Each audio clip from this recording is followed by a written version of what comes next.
mugire mukurikirane radiyo Cirimoso isoko ry'ukuri. Turongeye kubaha ikaze inshuti bagenzi mukurikirana ibiganiro vya radiyo Cirimoso. Ikiganiro c'uyu musi igenekerezo rya 19 Higarama, muri kumwe na Liliane Ndereye afatanije na Rugema Michel hamwe na Dismas Bizoza. Ibi biganiro mukaba mubitegurirwa na Emmanuel Nkurunziza. Ukuri, ubutungane niyo nzira y'amahoro. Ikiganiro c'uyu musi kiri mu rukurikirane rwa vya biganiro tumaze imisi tubashikiriza bijanye n'ihonyabwoko ryakorewe ubwoko bw'abatutsi muri Gitugutu 1993 bwakozwe n'umugambwe Sahwanya Frodebu. Tukaza kubabwira uko vyagenze mu ntara ya Ruyigi. Nk'uko rero dusanzwe tubigenza, turaza kubashikiriza mu ncamake uko ubwo bwicanyi bwagenze mu makomine atanye agize iyo ntara. Hanyuma mu gice ca kabiri turaza kurabira hamwe ingene bene gukora iryo shano aribo babaye Frodebu yavyaye CNDD-FDD itwara Uburundi uyu musi bitabereye, bakoze uko bashoboye kose kugira biyeze berekana ko atari bo bakoze iryo honyabwoko, ariko musanzwe muzi neza ko amaraso ahuma vyarabataye kuw'amazi. Radiyo Cirimoso isoko ry'ukuri. Imbere rero y'iryo donido mubanze mukurikire ijambo ry'intangamarara tuza gushikirizwa na Emmanuel Nkurunziza. Tumutege yompi. Naho iradiyo yanyu idasanzwe irangwa no kugendera ku nkuru zigezweho, haraheze igihe abarundi babona ibiriko birera mu gihugu kibanyi ca Repubulika Iharanira Demokarasi ya Kongo, baraba uko leta irongowe n'umugambwe wakoze ihonyabwoko wa CNDD itabuye ibabi mu kugaragaza ko agatima ko guhonya abatutsi itigeze igaheba. Abarundi n'amakungu na cane cane aba mu karere k'ibiyaga binini vyo muri Afrika yo mu buseruko basanzwe bazi ko muri uyu mwaka ugira urangire iyo leta yo mu Burundi yari yarungitse inteko mu gihugu kibanyi ca Repubulika Iharanira Demokarasi ya Kongo, ikaba yazirungitse mu mirwi ibiri. Habanje umugwi wa mbere wagiye uciye mu byo twokwita mu kinywabi, kuko vyari vyabaye mu mwumvikano wagizwe hagati ya Varisito Ndayishimiye arongoye Uburundi bitabereye hamwe rero n'umukuru w'igihugu ca Kongo Felix Antoine Tshisekedi. Ntibwakeye kabiri igihugu c'u Burundi kibicishije muri rya shirahamwe rya EAC cavuye kirungika inteko muri Kongo, aho zari zagiye kugeza kugarura umwumvikano hagati y'iyo leta iri mu gihugu ca Kongo hamwe n'abarwanyi baharanira ineza no kubaho kw'abatotezwa bazira ubwoko bwabo ku rundi ruhande aribo M23. Bakaba bahuriyeho kandi n'ingabo zindi zo mu bihugu by'akarere k'uburasirazuba bwa Afurika zo muri EAC. Uko ingwano zagiye ziragenda, abigijweyo canke bakabisa ku gushaka kwabo kugira ngo berekane umutima wo kutorera ingorane biciye mu mahoro, n'ahari vyabaye ku mugaragaro sivyo dushimikirako. Igitumye tugaruka kuri iyi nkuru uyu munsi, kubera igihugu cari kirongowe n'abakoze ihonyabwoko, ivyuko kibarungika ku neza siko vyari biri habanamba. Vyabanje kuba biciye mu gifuri, mugabo bukeye kabiri urukurukuru ruba inkuru. Vyaratinze biranamenyekana ko izo ngabo z'u Burundi zarungitswe muri Kongo zitahavuye ziba izo kuja hagati ya bene kurwana, ahubwo zahavuye zija ku ruhande rwa FARDC. Bisigura ko zabandanije wa mugambi zigera gukorana na ex-FAR n'intera hamwe muri 1995, aho kuwa 21 na 22 Rusama abarongoye iyo mirwi nyene y'inkorabara ya CNDD basinyiranira n'abarongoye ex-FAR n'intera hamwe. Ku ruhande rwabo hakaba hari General de Brigade Christian Kabirigi, ku ruhande rwa CNDD hakaba hari hasinye Leonard Nyangoma n'umuhisi Christian Sendege. Aho rero bari bumvikanye yuko bubandanya icaha bari bahejeje kurangura mu Rwanda cyo guhonya abatutsi cari kikiko kirabandanya mu Burundi. Naho kwirirwa ributsa kandi ko abo bahizi bo muri M23 bareze kenshi inyifata itabereye ingabo z'u Burundi. Ico tugaruka kuno munsi ni ukugena inteko za EAC zigeze gutahukanwa, izo mu Burundi zozo zaciye zihindurirwa igikorwa zifatanya ku mugaragaro na ya mirwi twababwira ubisigari FDLR imwe yiyemeje amenya ko izira zina mututsi, gutyo rero zica zisanga zitana mu mitwe ku mugaragaro na M23. Kugaruka uyu munsi rero kubera muri Repubulika Iharanira Demokarasi ya Kongo, si kubera gusa hari abenshi muri abo bana b'u Burundi barungitsweyo muri Kongo baguyeyo, abandi nabo bagafatwa mpiri. Ni kugira ngo ahubwo dusubire dusemerere, twibutse ko ukudaharirwa ivomo byasanze kudahanwa kwa CNDD aho kugejeje akarere. CNDD yagize amahirwe atagira izina kubona yindi mirwi yakoze ishano nkayo yasinyiraniye nayo bakumvikana kumarira abatutsi iyo yarasambuwe igafutwa burundu. Mugabo CNDD ubu ikaba yacishikirizwa igihugu itanigeze ifata ni commune nimwe, uretse ko yaje irasanga abatutsi mu makambi bari bagorewemwo canke ikabategera ku mabarabara yicamwe umwe, abahutu ikabareka. Nakajya rero no munsi dufashe kugira dukebure abasanzwe bigira basinda bibazwa baba bo mu Burundi baba bo mu karere, na cane ishirahamwe mpuzamakungu ONU ryatereranye Burundi akabi rikaburekurana intwaro irongowe n'abakoze abanyabwoko ONU yiyerekaniye yuko basinyiraniye n'abandi bavuna miheto bakorera muri ako karere. Uno munsi rero akaba ariho bagezaho barongora igihugu barungika inteko gukora ihunyabwoko muri Kongo. Umwanya si umwanya intaha izosohoka maze abakoze iryo shano babibazwe banabihanirwe by'akarorero nk'uko amategeko abitegekanye. Tuributsa rero Nations Unies ko iyakariye ikabaganwa maze yikubita gashi ishinge ya sentare mpanavyaha yo guhana abakora ihunyabwoko abatutsi mu Burundi muri gitugutu 1993 no mu bihe byakurikiye kugiyo ni nyene yari yavyiyemeje mu gace k'amajana 196 kacacegeranya umugwi w'amatohoza yashinze wasohora kuwa 22 Myandagaro mu 1996 ikagiha numero S agakoni gashinze 1996 agakoni gashinze amajana 682. Tuributsa kandi yo CNDD ko akataretse kabagasema sikazima tubishikirije ku mugaragaro tukabyibutsa na Nations Unies. Tukibutsa cane ari ubwa mbere uwari wese ko yomenya ko kurwanya ihonyabwoko ari ko umuntu wese aba amareta aba abantu ku gatwe kabo kuko ntawo kwigira ngo jewe sindabibazwa ko kazima ariko bahiga abatutsi nanje ntariwe. Aha twotanga akarorero k'Ubudagi bwari burongowe n'ababisha b'abanazi aho igihe Adolf Hitler yariko ategura gashira mu ngiro uwo mugambi wo guhonya abayahudi nk'uryo usa n'uwa CNDD-FDD yakoreye abatutsi. Abadagi batakaje abantu bashika ku miliyoni 6 zingana neza na neza n'abayahudi bariko barahonya. Tuributsa kandi umuntu wese aba mu karere k'ibiyaga binini abo mu Burundi canke umunyagihugu muri indi hanga uhari wese ko yomenya ko ivyo CNDD iriko irakora mu buseruko bwa Republika Iharanira Demokarasi ya Kongo niyogira ngo ntibimuraba ntagire ngo ivyo ni ivy'abarundi canke ni ivy'abanyekongo. Gutabarana no gushigikirana ni itegeko rya kiremwa muntu. Nico gituma wari wese yohaguruka n'imiburiburi akavumagura iyo ntwari ya CNDD-FDD yarungise inteko muri Republika Iharanira Demokarasi ya Kongo kugira ngo zifatanye n'abariko bararimbura ubwoko bw'abatutsi. Tuributsa kandi umurundi mwene wacu ko yotandukanya ko guserukirwa n'uwo musanga y'ubwoko bidasigura guserukirwa n'uwakoze ihonyabwoko canke ibindi vyaha mpuzamakungu. Umurundi rero yobona ko bene abo bategetsi bahagiye kubera iryo kosa kubera batahaniwe ayo mahano bakoze ahubwo baguma bisubiriza bakara no kuyakorera mu karere bakwiriye guharirwa ivomo igihugu ikarongorwa n'abatadomwe ku rutoki n'ishamwe mpuzamakungu ONU ko arabicanye. Ntankeka rero ko umunsi umurundi wese azoshika kuri urwego gutahura uko intwari iteza kugenda igihugu cacu kizorangwa n'amahoro n'ubutungane. Naha rero radio Cirimoso yifuza gufasha gushikana umurundi ukuri ubutungane niyo nzira y'amahoro. Abakurambere bati amagorwa ntasiga yandi. Intara ya Ruyigi yagize kuba iri mu zasinzikajwe cane n'ihonyabwoko Frodebu yakoreye abatutsi kuva kuwa 24 Gitugutu 1993 ica ihura n'umukoshi w'uko ahandi hasanzwe handitswe kw'idonido mwene ayo mahano muri ca gitabo canditswe n'amashirahamwe y'iterambere ry'amakomine ariyo Burundi le génocide d'octobre de 1993 des associations de la société civile accuse.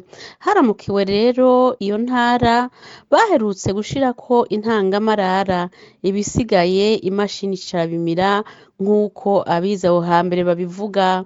Ico bikoze ariko bene kwandika ico gitabo barundi bemeza ko ari aho bihenze bakabisubiramwo canke bakibagira gutyo baba bitandukanije n'ivyanditswe na Frodebu. Kanatsinda yoyo yanditse kugira ngo yiyeze yongere ihuvye amatohoza y'ubutungane ahabo bahizi bobo bandika bashaka kurega bicanyi banashaka ko abishwe batazimangana. Naho rero biruko radio Cirimoso yarakoresheje izo nzandiko za Frodebu irashobora kugobotoramwo ukuri uwo mugambwe wariko uragerageza kuzika ariko ikaba yabanje kwifashisha ibindi vyegeranyo ibona kubatunganiriza ibi tugira tubashikiriza uyu munsi. Radio Cirimoso isoko ry'ukuri.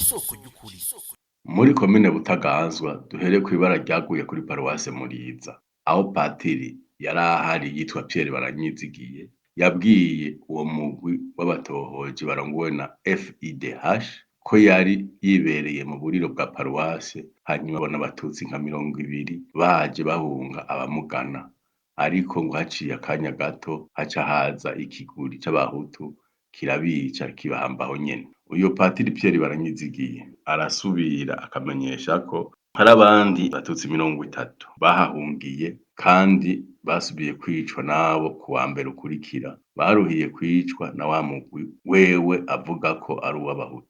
patiri arasubira akemeza ko ibi vyabaye kuri paruwasi ya Muriza ari navyo vyabaye nko ku mitumba nka yose igize iyo komine ya Butaganzwa. Ico umuntu yovuga ku kungene ivyabaye muri iyo komine vyashikirijwe n'umugwi w'abatohoji wari urongowe na FIDH, nuko bene kwandika ico cegeranyo kutabaye gushigikira Frodebu gusa, ahubwo bahindutseyo. Iyumviririze namwe aho icegeranyo c'abantu bitwa ngo ntaho begamiye kiza kivuga atano kumaramara ngo bisa nuko ubwoba aribwo bwatumye bakora ubwicanyi. La peur semble avoir été le moteur des exactions.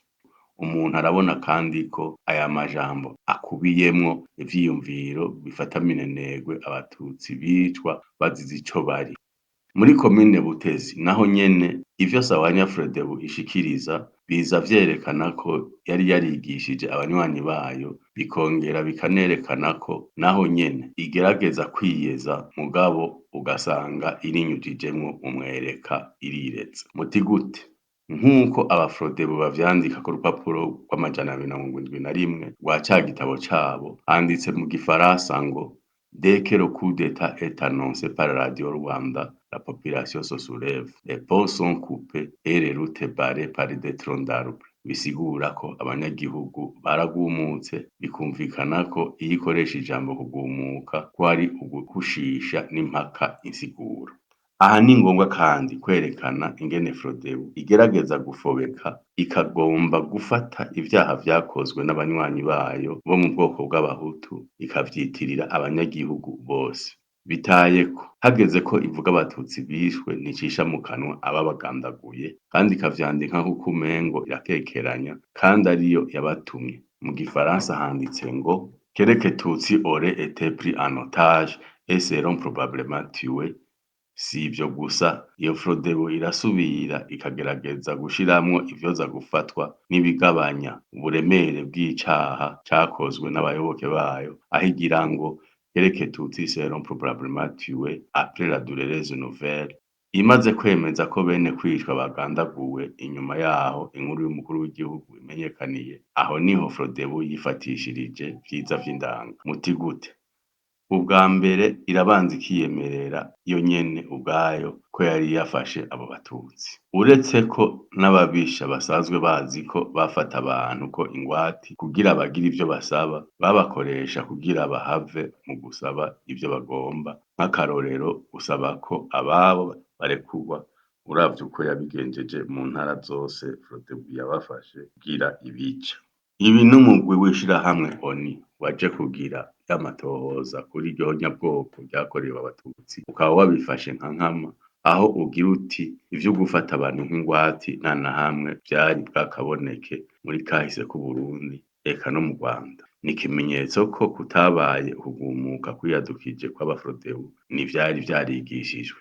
Bitayeko uwo mugwi w'ishirahamwe ONU uranarenza ko uti mu bisanzwe niyo wari kuba wabafashe kugira ugire ivyo usaba, wari kubisaba abari Bujumbura aho ibara ryari ryagwiriye, ntiryari kubera mu Rutoke. Ukuri, ubutungane niyo nzira y'amahoro. Muri komine Gisuru dufatiye ku cegeranyo cakozwe na ya mashirahamwe aharanira agateka ka muntu yari arongowe na FIDH, nk'uko tubisanga ku rupapuro rw'160, Musitanteri Ariel Niyukuri afashanije n'umukuru wa zone ngo begeranije abatutsi 17, muri abo hakaba harimwo abagore 3 n'abana 2. Bapfungiwe kuri zone gushika ku munsi wa gatandatu itariki ya 23 Gitugutu, imbere yuko 12 muri bo bagandagurwa. Uyu musitanteri Niyukuri turanamusanga muri ca cegeranyo c'amashirahamwe yigenga ku rupapuro rw'384, ngo niwe yategetse abanyagihugu b'abahutu ngo bica abanyu b'abatutsi, aha bagatanga akarorero k'inyabitare ku munsi wa 24 Gitugutu mu 1993 nka 8:30 zo ku mutaga. Uwundi ngo yagize uruhara muri iryo shano ngo ni uwitwa Rududura, akaba yari umukuru w'ishantiye aho BPEA yariko yubaka ishure ryisumbuye. Ukiretse ko ari we yahaye ibiti n'amabuye abagizi ba nabi ngo bazibize amabarabara, ngo yaranahatswe no kwicisha umushoferi n'umukomvayere biwe. Na padiri mukuru wa paruwasi Gisuru Mpengekeye ntiyatanzwe mu kwitaba inama zo kwegeranya amahera azokoreshwa mu guhonya abatutsi. Muri make muri iyi komine ya Gisuru naho nyene dusanga Frodebu ifatira mu rwara igitigiri c'abatutsi bahitanywe n'inzira guhemuka zayo nk'uko womenga naho yobaye umwe ntiyobaye amaze kugira ngo uwo mugambwe wakoze ihonyabwoko umubazwe. Eka noneho no mu vyo wiyandikira wonyene wivugira ko ari abantu 12 ariko ntibibuza kuvuga ko ari abatutsi bari ku rushi. Mu gifaransa handitse ngo malgré l'exécution de quelques Tutsis en date du 23 octobre 1993, environ une douzaine. Radio Chirimoso isoko ry'ukuri. Muri komine Kinyinya nk'uko tubimenyeshwa n'ayo mashirahamwe mpuzamakungu ku munsi wa 24 Gitugutu mu 1993 nk'igihe c'isaha 5 zo mu gitondo, Etienne Ngarukiye yari musitanteri wa komine Nyabitsinda yasize kwa mugenzi we arongoye Kinyinya aca baramumenyesheje ko aho yaciye yagiye arategeka abanyagihugu bazibira amabarabara harimwo nayo muri komine Kinyinya ngo aho uyu musitanteri wa Kinyinya ariwe bigenda ko avyumviye ngo yarishikiye ku mutumba Karindu asanga abanyagihugu bariko bazibira amabarabara eka mbere ngo akaba yaranatesheje imisore 30 yo ku mutumba Vumwe yari yitwaje ibirwanisho ngo ugomba gutera abapolisi b'abatutsi b'Ikinyinya. Aha uwudakanuye yohava ajana narwo ko ibintu vyariko bikorwa neza ariko uvyihweje ntubura kwibaza igituma namba abo basore b'Abafrodebu batera abapolisi suko bari bafise ibimenyetso ko bafise uruhara mu igandagurwa ry'uwandadaye wabo data wanje, ahubwo bashaka ntibababere intambamyi yo gutema batongora atacamira. Bigenda ko akaba yamenyesheje abatohoji b'uwo murwi ko iyo misore yahavuye igaruka yanyoye yaramutwe ngo bica umuforoma w'umututsi ngo abatutsi baca bahungira ku babikira bene Mariya. Kubera akarimi kumwe gakamwe ifyufyu, Radio Chirimoso isaba uwoba azi vyinshi vyabereye Ikinyinya eka n'ahandi ko yobitumenyesha. Umwanya tukibirindiriye, igikuru kirimwo muri ibi kugene iyo mvugo isosa yashikirijwe n'ubwo rwandiko rwa FIDH n'abandi batohoji yari irongoye ihakwa kunyegeza ka kaga ko guhiga zina mututsi karanze Frodebu n'abayikomotseko aribo batwara uyu munsi bitabereye. Abo bapolisi bahigwa bagira uruhara mu bwicanyi bwandadaye canke batarugira kuki izo nzira guhemuka za Frodebu zaca zinahiga abatutsi. Nk'uko tubandanya tubisoma muri ico cegeranyo c'ayo mashirahamwe mpuzamakungu, ku munsi wa gatandatu abatutsi bahamagariwe kwitaba amanama kuri komune. Abahutu baca baboha abatutsi ngo bagire bahore umukuru w'igihugu wabo. Tukiri ngaha nk'uko tubisanga muri ca cegeranyo ca societe civile, uwari umukuru w'iperereza wa komine ariwe Ntagaye Albert yafatanywe umuheto n'imyampi iri ku bumara mu modoka. Abajejwe umutekano bakaba barashoboye kumwaka ivyo birwanisho. Muri komine Nyabitsinda aya mashirahamwe nta na hamwe agaruka ku ruhara rw'uwo musitanteri Etienne Ngarukiye kandi banditse neza ko yararitse Abafrodebu ngo bahonye abatutsi gushika no muri komine Kinyinya. Ntituzi ko bagotomeye ivyo babwiwe na musitanteri ha gukora ubushakashatsi bwimbitse kugira bamenye ukuri. Mwana ashaka nk'uko tubandanya tubisoma muri ca cegeranyo ca Societe Civile de 1996, musitanteri wa Nyabitsinda Etienne Ngarukiye ngo yanakoresheje megafone ararika Abafrodebu ngo bahonye abatutsi. Nico gituma aya mashirahamwe yosubiramwo ico cegeranyo cayo bagakosora amahinyu menshi arimwo bisunze ubuhinga bwimbitse. Ukuri, ubutungane niyo nzira y'amahoro. Turabona yuko ababuze kuburana n'umukecuru akaguha urubanza batabibeshe. N'usoma intangamarara yonyene y'ibyo Frodebu yandika ahigerageza kwerekana ko mu ntara ya Ruyigi icari giteye isibe kubwiyo Frodebu nyene ngo kubera ubwa mbere ngo hari abaporona benshi, ubwa kabiri ngo hari abakozi benshi bava mu ntara ya Bururi. Tukiri ngaha ni byiza ko twibuka Nyamvu Ifubetse yari igize igihe kuva mu mwiyamamazo ariyo Frodebu ikoresha na ndadaye wayo atibagiwe wenyene ubwiwe aho yivugira mu Kayanza yuko Frodebu izokwegeranya abo baporona ikababoha. hampande y'ibi twibukanye ko kumwe twabibamenyesha mu biganiro twamaze kubashikiriza imigambwe ikomoka kuri ubu umugambwe w'abakozi b'u Burundi ishaka kuvuga abatutsi itaduduriye ko ikoresha amajambo nka abanyabururi abanyamugamba n'ibindi iyo bitabuko nta kuntu umugambwe witwa ko uri ku butegetsi wo kuboka ngo ushikirize mu nyandiko zawo ko igiteye umudugararo mu ntara arabaturuka mu yindi ntara kanaka ngaha rero aho gutahurira ukugene ku munyamahanga atakurikiranye cyangwa asobanuza iyo mvugo nyegeze inzigo y'inzikira yo kwankisha umututsi mugabe babarira amatwi atogapfa yatahuye ikinyegeje inyuma y'ijambo iprona canke bururi si ivyo gusa mu bindi bice by'urwo rwandiko rwa Frodebu irakoresha kandi bwa buhinga ababisha bifashisha mu kubesha uwo bagamije kugirira nabi bakabigira bamwagiriza ahubwo ko ari washaka gukora ibyo bagira bamukorere ico caha nyene bagomba kumukorera akoresha bamwagiriza ko ariko arategura kubakorera bimwe bita accusation à miroir nk'akarorero Frodebu yagize abatutsi ko aribo bagize igihe bagiriza abafrodebu ko arabapfumu ngo kugira babagirire nabi aha naho nyene ni ngombwa cane ko tuhagarara tukamenyesha abarutse inyuma ya 1993 cuke nabo baravyibagiye ko imbere yo kwica abatutsi babanje kubita abarozi iyo byaje bizananye ico gihe c'umuzo w'intwaro ya Frodebu kuva mu ntango z'ukwezi k'umunani no mu mayinga yakurikiye gushika no mu kwicumi ibi byari bimaze igihe ari mu ntara ya Kirundo biboneka abari kuri kaminuza y'u Burundi bari buku umunyeshuri yaturuka mu Kirundo yatabawe n'abajejwe umutekano yamaze kubohwa yanakubise inkoni nyinshi agashaya aho hose akaba atakindi bamwagiriza ngo numurozi wakaba ari umunyeshuri yiga mu wa gatatu by'igo by'amategeko faculté de droit akandi karero kandi mu ntara ya Makamba atani iminsi sigaye ngo ibara ryaduke aho na Mekero Ndadaye wenyine ubwiwe yatevye agakebura abo bayoboke be bari bagajuye ababwira bakekeza ati umuntu wese akoresheje agasabikwa si umwicanyi ati naje narakanyoye nkiri mutonye kandundura akari byo Frodebu yubahuka kuvuga ku banyarwanda baho mu Ruyigi nyene aho ku rupapuro rw'63 rwaca gitabo cayo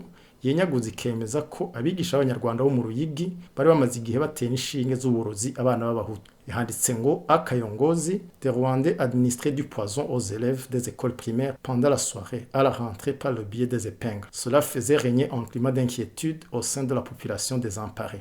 Nushaka kihoza ko seringue bazise épingle yataba ari bijanye n'ihonyabwoko ibinyoma nk'ibi byari guhava bigatwenza aho umuganga uri ku butegetsi wohuka ukandika ibintu nk'ibi ukabisinya bigashikirizwa mu gitabo uziko kizosomwa n'amakungu aha twokongera tukibaza ikatukanabaza mbere gatonyi mbeko mbona Frodebu nyene yasazitse izo nganda ariyo yarijeje umutekano n'ubutungane mu gihugu cose aho yoba yarigeze isohora raporo zivuga amahano nkayo ni hehe ko ariyo yari yiganjirije radio na televiziyo vy'igihugu itorokanizo ry'amakuru bya BP n'ibindi eka n'ibinyamakuru vya leta nka Roho Nouveau canke ubumwe mu Kirundi ko ataho yigeze ishikiza ko iryo bara rikorera gwa mu Ruyigi ahawe yita abanyarwanda ngo ariko batera inshinge z'uburozi abana b'abahutu kubera ko no mu basanzwe bategurira amakuru ya radio Cirimoso harimo abo muri ico gihe bakurikirana amakuru y'igihugu cacu ku munsi kuri ivyo bikoresho duheje kubabwira iki idusabye uwo yarigeze na hamwe acumba cyo kituzanira asigaye tukazosubiramwo uwo mwihwezo turazi neza yuko ariko byari bimeze